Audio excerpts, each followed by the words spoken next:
என்னடா இது இப்பதான் வந்து கொஞ்சம் கூட லைஃப் டேக் ஆஃப் ஆகல. இருந்த நிலைமையிலே போயிட்டு இருக்குன்னு நெனச்சுக்கிட்டு இருந்தோம். இப்போ மறுபடியும் ரிவர்ஸ் கியர் போட்டு நம்மள பின்னாடி இழுக்க போகுதா கிரகங்கள் அப்படின்னு சொல்லி நீங்கள் பயப்படுவது புரிகிறது. ஆனா நீங்க பயப்பட தேவையில்லை. காரணம், நீங்க சனியை நினைத்து கவலைப்பட தேவையில்லை. சனி வந்து என்ன பண்ணுவாருன்னு கேட்டீங்கன்னா, ஃபுல் ஸ்பீட் பிரேக் கிடையாது. அதாவது டோட்டலா உங்கள வந்து ஒரு இடத்துல ஸ்டாக்னன்ட்டா தேங்கி நிற்க விட போவது கிடையாது. உங்கள வழி அனுப்ப தான் போகிறார். உங்கள முன்னோக்கி செல்ல வைக்கத்தான் போகிறார். கொஞ்சம் நிறுத்தி நிதானமா செல்ல வைப்பார்.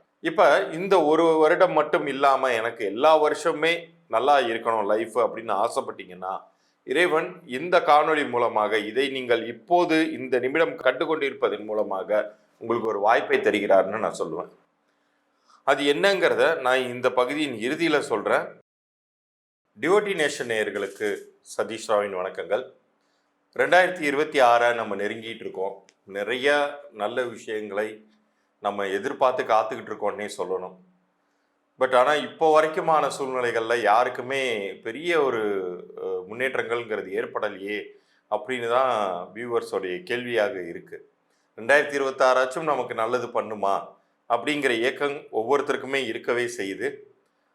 ஆனால் அது என்னென்ன விதமான நன்மைகள் எந்தெந்த ராசிகளுக்கு பண்ண போகுது அப்படிங்கிறத இப்போ நம்ம விரிவாக பார்க்க போகிறோம். அதுலேயும் குறிப்பாக இந்த 2026 பொறுத்த வரைக்கும் கொஞ்சம் வித்தியாசமாக எல்லா கிரக நிலைகளையும் நம்ம எடுத்துக்கிட்டு குழப்பிக்கொள்வதை விட முக்கியமாக 2 பெரும் கிரகங்கள், அதுலேயும் குறிப்பாக குரு சனி, இது 2 தான் வந்து பெரிய ஒரு நன்மைக்கோ அல்லது பெரிய ஒரு துன்பங்களுக்கோ காரணமாக அமைஞ்சு போயிடுது.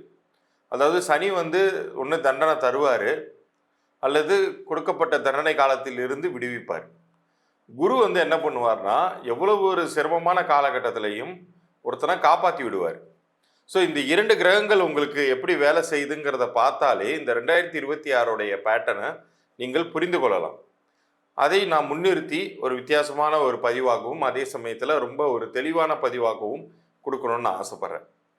இப்போ இந்த 1 வருடம் மட்டும் இல்லாமல் எனக்கு எல்லா வருஷமுமே நல்லா இருக்கணும் லைஃப் அப்படின்னு ஆசைப்பட்டீங்கன்னா, இறைவன் இந்த காணொளி மூலமாக இதை நீங்கள் இப்போது இந்த நிமிடம் கண்டுகொண்டிருப்பதன் மூலமாக உங்களுக்கு ஒரு வாய்ப்பை தருகிறார்னு நான் சொல்லுவேன்.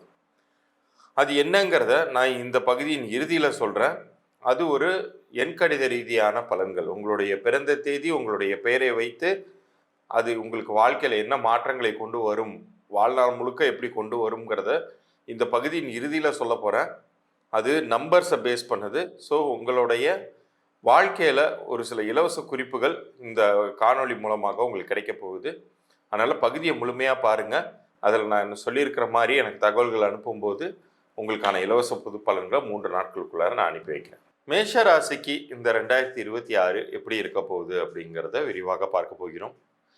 அதில் இந்த மேஷராசிக்கு ஏற்கனவே 7.5 சனி துவங்கிருச்சு அப்படின்னு சொல்லிட்டு எல்லாரும் ஒரு பயமுறுத்திக்கிட்டு இருக்காங்க.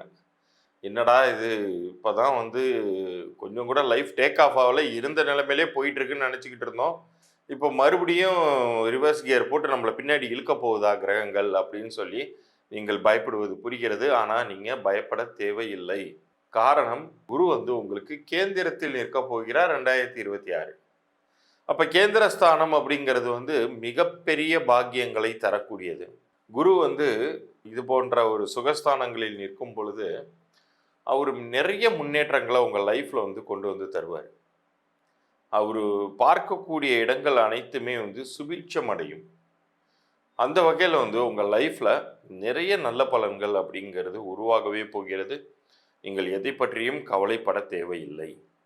சரி, சனி எங்கே சார் நிற்பார் அப்படின்னா, சனி வந்து 2027 வரைக்குமே 12ஆம் வீட்டில் தான் நிற்க போகிறார். அதுதான் அந்த 7.5 சனி நான் ஆரம்பத்திலே சொன்னேன் இல்லையா, ஒரு பயத்தை உங்களுக்கு உண்டு பண்ணி இருந்திருக்கும் அப்படின்னு சொல்லிட்டு.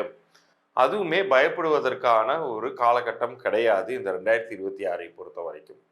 எப்போதுமே சனி வந்து முன் ராசியில் நிற்கும் பொழுது அதற்கான ஒரு சில அறிகுறிகள் தான் காட்டுவாரே ஒழிய அதற்கான முழு வீரியமிக்க பலன்கள் அப்படிங்கிறது 2027 தான் உங்களுக்கு வந்து உங்கள் ராசியின் மீதே வந்து அமரும் பொழுது தான் அது முழுமையான கெடுபலன்கள் அப்படிங்கிறது உங்களுக்கு இருக்கும். நிறைய காலதாமதங்கள் அப்படிங்கிறதெல்லாம் அப்போ தான் நடக்கும். 2026 பொறுத்த வரைக்கும் நிறைய முயற்சிகள் நீங்கள் செய்ய வேண்டியதாக இருக்கும். ஏகப்பட்ட முயற்சிகள் நீங்கள் செய்து செய்து ஒவ்வொரு விஷயத்திலையும் நீங்கள் வெற்றி கொள்ள வேண்டிய ஒரு சூழ்நிலை அப்படிங்கிறது உருவாகவே போகுது. அதில் டவுட் இல்லை. பட் உங்களுக்கு லைஃபே வந்து டோட்டலாக வந்து புரட்டி போட்டுருமா, எனக்கு வந்து கஷ்டத்தை கொடுத்துருமா அப்படின்னு கேட்டால் அது கிடையாது. அது உங்களுக்கு வந்து நிச்சயம் வந்து இந்த காலகட்டத்தில் நல்லதாகவே அமையப் போகிறது அப்படிங்கிறத உறுதியாக நம்ம சொல்ல முடியும். இந்த காலகட்டத்தில் உங்களுக்கு குருவோடைய அருள் வந்து உங்கள் லைஃப்பை மேம்படுத்தும். ஏதோ ஒரு காரணங்களால் உங்களுக்கு வரவேண்டிய தொகை கைக்கு வராமல் இருந்த சூழ்நிலைகள் மாறி இப்போது உங்களுக்கு கைக்கு அந்த பணம் வந்து சொத்து பத்துகள் வாங்கக்கூடிய காலமாக இந்த 2026 இருக்கும். கையில் ஒரு பைசா இல்லை, சொத்து வாங்க போகிறேன் அப்படின்னு சொல்கிறீங்களே அப்படின்னு நீங்கள் சொன்னீங்கன்னா அது நிகழும்போது உங்களால் நம்ப முடியும். ஏன்னா உங்களுடைய ராசியின் அதிபதியே செவ்வாய். செவ்வாய்க்கு சுகம் அப்படிங்கிறது எதன் மூலமாகனா நிலப்புலன்களால் அல்லது அசையா சொத்துக்களால் அப்படின்னு கூட சொல்லலாம். அது வந்து ரொம்ப வளம் பெறக்கூடிய ஒரு நல்ல காலமாக இருக்கு. எல்லாத்துக்கும் மேல குருவை வந்து பொன்னவன் அப்படின்னு சொல்லுவோம். தங்கத்தை தரக்கூடியவர் குரு பகவான். அப்போ உங்களுக்கு அவர் வந்து தங்கத்தை தருகிறார், உங்களுக்கு பொற்செல்வத்தை தருகிறார். நீங்க சனியை நினைத்து கவலைப்பட தேவையில்லை. சனி வந்து என்ன பண்ணுவார்னு கேட்டீங்கன்னா ஃபுல் ஸ்பீட் பிரேக் கிடையாது. அதாவது டோட்டலாக உங்களை வந்து ஒரு இடத்துல ஸ்டாக்னண்ட்டாக தேங்கி நிற்க விட போவது கிடையாது. உங்களை வழி அனுப்ப தான் போகிறார், உங்களை முன்னோக்கி செல்ல வைக்கத்தான் போகிறார். கொஞ்சம் நிறுத்தி நிதானமாக செல்ல வைப்பார். ஆனால் நீங்கள் இந்த காலகட்டத்தை மிக சரியாக பயன்படுத்தி கொண்டீர்கள் என்றால் உங்களுடைய வாழ்க்கையில் நீங்கள் சொத்து பத்துக்களை சேர்ப்பீர்கள். இப்போ இவ்வளோ நேரம் நீங்கள் பார்த்தது 2026க்கான மேஜரான கிரகங்கள் உங்களுக்கு என்ன நன்மை பண்ண போதா, தீமையை பண்ண போதா அப்படிங்கிறத எல்லாமே இப்போ நீங்கள் விரிவாக உங்களுக்கு புரிந்திருக்கும். அதுலேயும் வந்து முழுமையாக நம்ம வாழ்நாள் முழுமைக்குமான நன்மைகள் கிடைக்கணும்னா நீங்கள் என்ன செய்யணுங்கிறத நான் பகுதியின் ஆரம்பத்திலேயே உங்களுக்கு தெளிவாக சொல்லியிருந்திருப்பேன். அது என்னன்னா, எண்கணித ரீதியாக ஒரு மனிதனுக்கு உங்களுடைய பிறந்த தேதியின் படியும் கூட்டு எண்ணின் படியும், அது ஒவ்வொரு டேட் ஆஃப் பர்த்துக்கும் டோட்டல்னு ஒன்று இருக்கும் இல்லையா.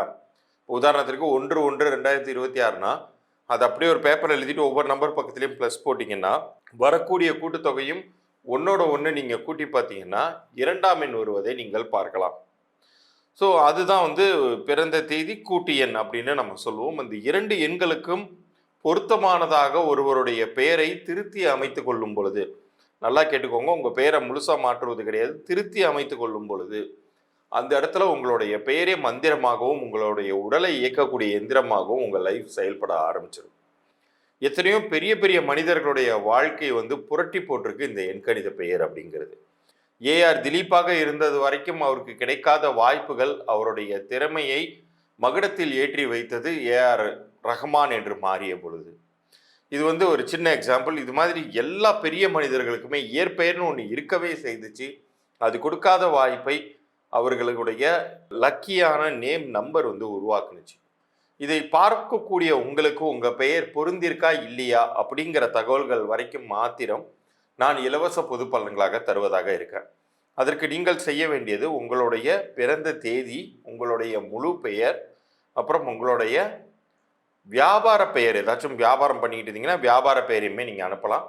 பிறந்த குழந்தைக்கு நீங்கள் பேர் எதுவும் உங்கள் வீட்டில் வச்சுருந்தீங்கன்னா அந்த குழந்தையுடைய பிறந்த தேதியும் பேரையுமே கூட நீங்கள் அனுப்பி வைக்கலாம். அவங்களுக்கு அது பொருந்திருக்கா இல்லையாங்கிற தகவல்களை நான் அனுப்பி வைப்பேன். அப்படி பொருந்தலைன்னா என்ன செய்யணும் அப்படிங்கிறதையுமே அதில் நான் தெளிவாக சொல்லுவேன். என்னுடைய அனுபவத்தில் இந்த 20 வருட காலத்தில் நிறைய மனிதர்களுடைய வாழ்க்கை வந்து ஏற்கனவே இருந்த நிலையை விட அப்படியே மாறி இருக்கு. ஸோ அதற்கான வாய்ப்பை இறைவன் உங்களுக்கு இப்போது வழங்கி இருக்கிறார். உங்களுடைய பெயர் பொருந்தவில்லை என்றால் நீங்கள் என் மூலமாக நீங்கள் கன்சல்டேஷன் எடுத்துக்கொள்ளலாம். உங்கள் லைஃபுமே மாறும் அப்படிங்கிறதுக்கு இறைவனே வந்து உத்தரவாதம். அப்படிங்கிறதுனால என்னுடைய வாக்கில் நான் இறைவனை முன்னிறுத்தி தான் நான் வந்து பலனை சொல்கிறேன். அதுதான் என்னுடைய கிளையண்ட்ஸையுமே வாழ வைக்குதுங்கிறத என்னால் உறுதியாக சொல்ல முடியும். இந்த 2026 உங்களுக்கு வெற்றிகரமான ஆண்டாக அமையட்டும் என்று கூறி அடுத்த பதிவில் சந்திக்கிறேன். நன்றி, வணக்கம்.